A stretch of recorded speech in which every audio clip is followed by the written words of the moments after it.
Hey everyone, I'm Peter, creator and lead designer of Tales from Elsewhere. In this week's design discussion, I'm going to go into the injury system I created for my game. I'm really excited to share it with everybody. I think it's very cool. I think it's fairly novel. But before we go into it, if you haven't watched my previous video where I dig into attrition-based combat in tabletop role-playing games and my issues with it, definitely go watch that first. Link will be in the description. It'll help give you some context into what we're going into here. Without further ado, let's talk about Tales from Elsewhere's injury system.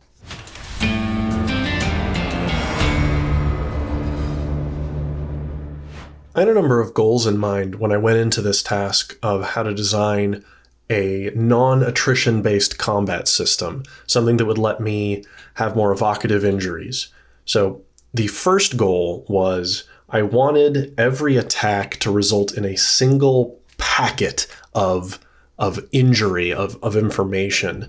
So when you're inflicted hit point damage, let's say 10, you're actually inflicted 10 individual instances of damage, right? It's every single point is a hit point loss. I wanted the injury to be one thing, encapsulating all the information you would need for that little narrative piece.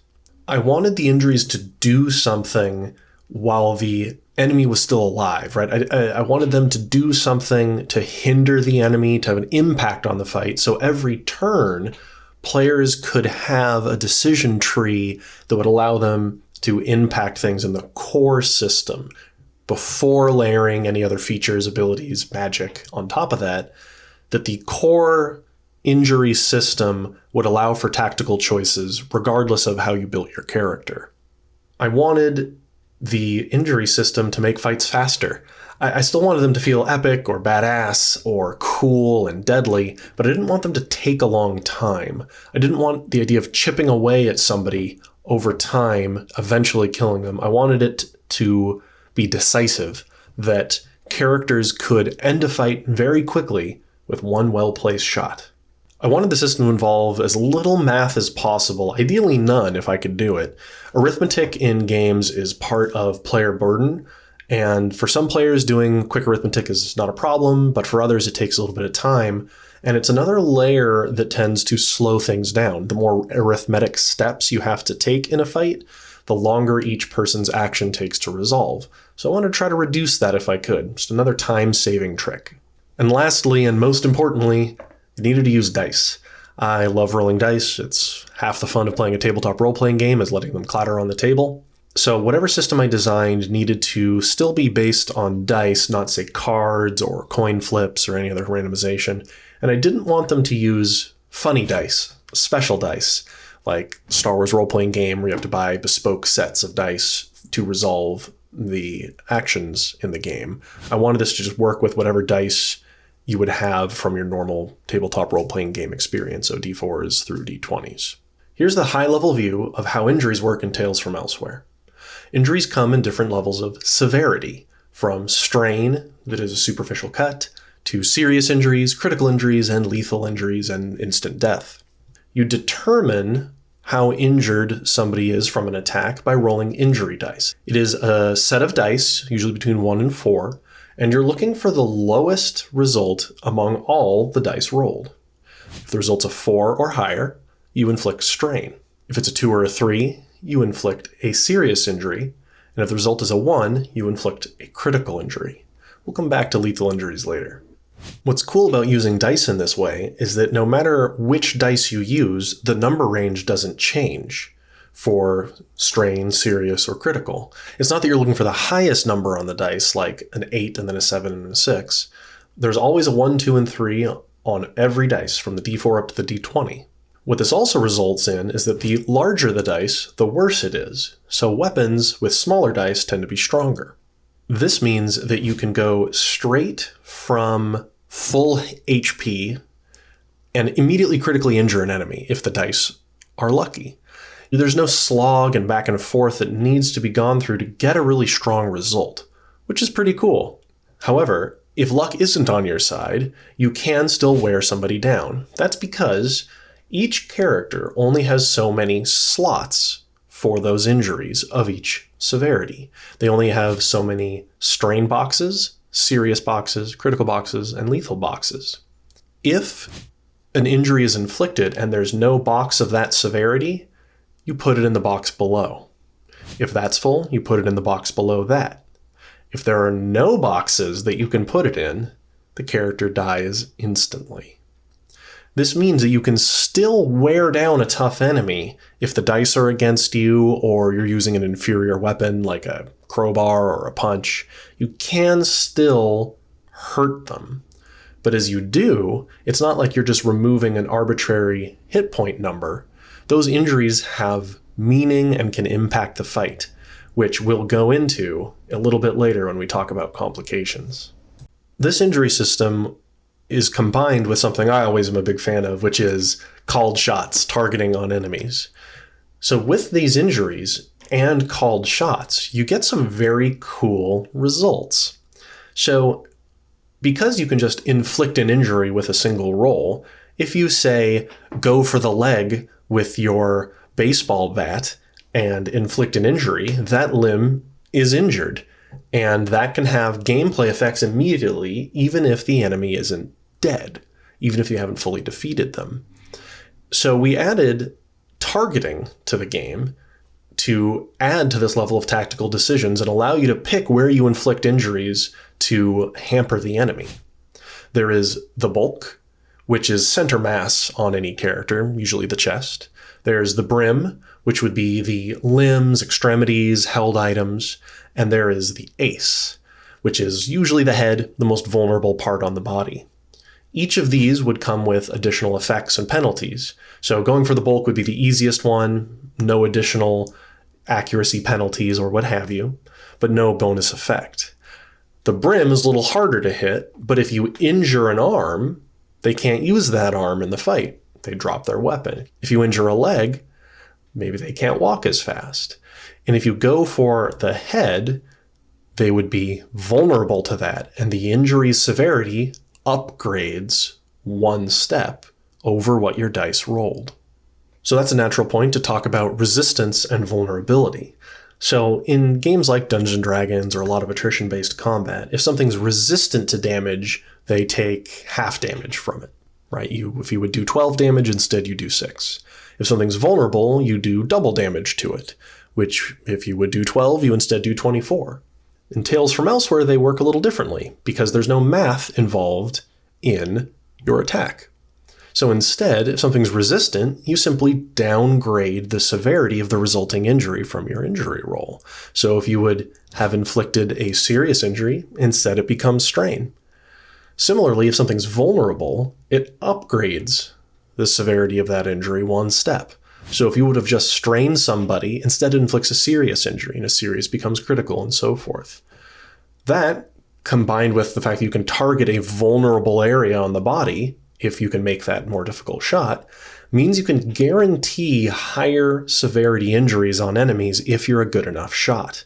Again, adding to the tactical decisions in the fight and speeding things up, as one good shot to the head should take out most creatures, right? But how do you know what the injury does? This is where complications come in. Complications are debuffs, status effects that are tied to the attack. For example, maybe a revolver says it has bleeding complications for its injuries. When you write down your injury on your sheet, or the GM does on their scratch pad, you note the complication for that injury. As long as that injury remains untreated, you're under the effect of that complication. For example, receiving an injury to a limb disables that limb. It gains the disabled complication. This means that limb cannot be used until you have it treated. You could have things like blood loss, pain, disabling limbs. You could have an injury that makes you sick. You can have an injury that makes you hallucinate. You can tie any sort of status effect, we call them conditions in Tales from Elsewhere, to an injury, and you have a little narrative packet now that gets transmitted when you inflict an injury. Maybe a bow firing a barbed arrow inflicts agonizing, bleeding injuries. That's kind of cool. More than just hit point damage. Now you're communicating extra information and actually impacting the fight simply by using the weapon and targeting somewhere interesting on the body. There are some super cool and super fun things that this injury system sort of unlocks that you can't do as easily with an attrition-based combat. For example, something that's always bothered me about Dungeons & Dragons is the zombie. We all know how zombies work. We've all watched TV shows and movies, read comics, played video games. You gotta shoot them in the head. It always bugged me in Dungeons & Dragons that the way you take out a zombie is simply by hitting it hard enough for the last hit so that it fails its Constitution saving throw to get back up.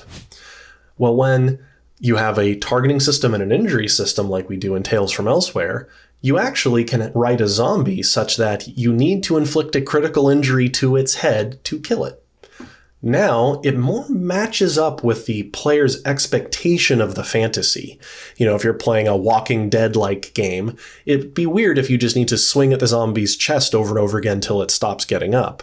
It's way more evocative if you tell the player you need to get a headshot to take out the zombie, and it needs to be sufficiently deadly enough to do so. So you can't graze it, you gotta get a critical injury to the head. You can get some very cool, almost attrition-like situations where somebody accumulates injuries over time and gets worn down that hit point loss doesn't really articulate. So if you're beating up somebody with your bare hands and just inflicting strain, because bare hands would just use a d20 for their injury die, then it's going to take a while. You'll probably just be straining them a lot, but as you keep hitting them, eventually their strain fills up.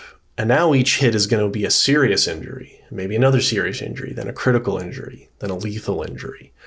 And that feels different than getting their hit points lower and lower. As you start hitting and inflicting these injuries, the opportunity to describe in lurid detail the savagery of the beating you're inflicting is a lot easier because the mechanics are there to help show you that. You feel it more viscerally on your sheet or as you inflict it to another character like an enemy.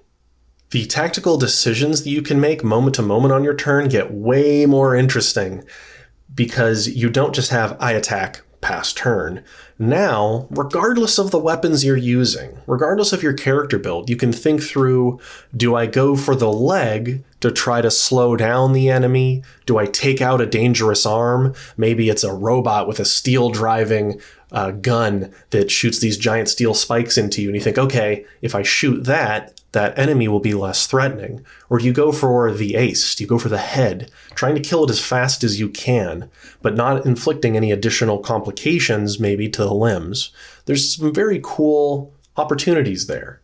And because there's targeting on the body, you can design creatures that have different types of resistances and vulnerabilities depending on where you target them. Shoot the glowing red part of the boss, right? So you could have something that's bulk is very armored, but its head is not. Or something that's armored everywhere but the bulk. There's a lot you can play with there, apart from just a binary resistant and vulnerable equation like you do in a lot of attrition-based games. And all of that is just at the core level of the injury system. This is before we've layered on edges like class features or abilities, magic or special equipment or monster abilities.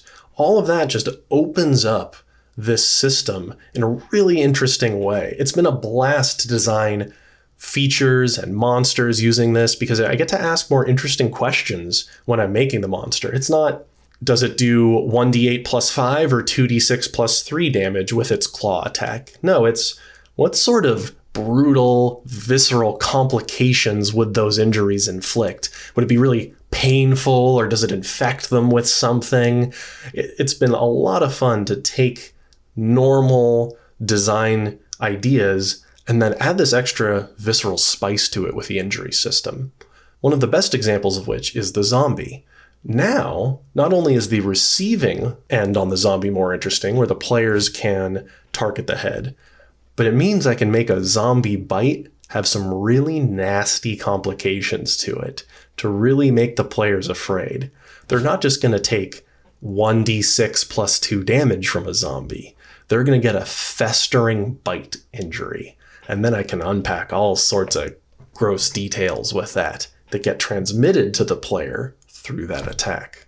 So that was the Tales from Elsewhere injury system. It has been an absolute blast to design in and to run in the playtests.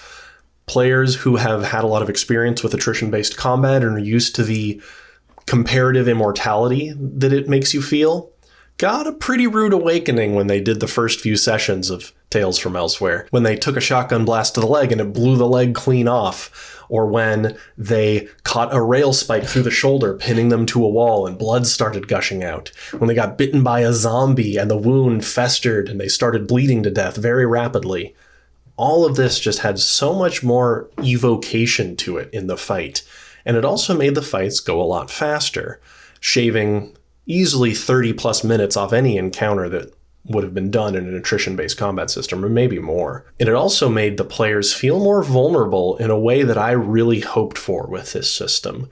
I didn't want them to feel like heroes of fantasy, immortal gods, just wading through their enemies. I wanted them to think about cover a little bit more, think about how they could work together to avoid these nasty injuries. And overall, it went very well. I'd love to hear the community's thoughts on this injury system, how you think that sounds, if you've encountered things similar to it, or if you've found other cool solutions to this attrition-based combat question. I'm very excited to keep sharing more of this design space with you all, so if you want to catch more videos like this, as always, hit the like and subscribe button, turn on notifications so you can stay appraised of when I post. Hope to see you all next time.